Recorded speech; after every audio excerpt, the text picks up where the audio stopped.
तर विषय काय आहे माहितीये का मित्रांनो, कालच गॅस संपलाय हो. त्यामुळे मम्मी इकडे बाहेर चुलीवरती चहा बनवायला लागली होती. बरं झालं म्हणलं गॅस संपल्यामुळे तेवढा चुलीवरचा चहा तर प्यायला भेटल. काय ना मग तेवढ्यात लगे मम्मीने हाक मारली, म्हणली आजच्याच तेवढा गॅस घेऊन यायचा जा. मग काय मी आणि पप्पानी काय नाही मग घेतला मोकळा बाटला टाकला ठिकाण आणि निघालो डोंगरगावला. फायनली डोंगरगावला पोहोचलो. डोंगरगावला आल्यानंतर बी आपल्याला डोंगरगाव मध्ये काय गॅस भेटत नाही, कारण डोंगरगावच्या पुढे पण 2-3 किलोमीटर जायला लागतंय. सोननारी डोंगरगाव रोड आहे ना, तिथं ही आहे बघा पवार भारत गॅस अशी एजन्सी आहे, तिथं जायला लागते. फायनली आल्यानंतर बघतोय तर गेटला मोठं लाट कुलूप बघून जरा हातचाच बसला हो.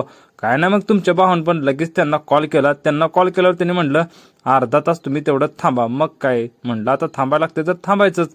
थांबून आम्ही जरा वाट बघत होतो. तेवढ्यात काय नाही मित्रांनो 5-6 बाटलं घेऊन ही माणसं पण आली होती. तेवढ्यात आल्यानंतर ह्याने अर्धा तास आम्हाला सांगितलं होतं थांबायला. ह्याने काय नाही 1 तासानंतर आलं होतं. पोलिसासारखं काम असतं यांचं पण. आल्यानंतर काय नाही तेवढा गॅसचा बाटला घेतला. बाटला घेतल्यानंतर येताना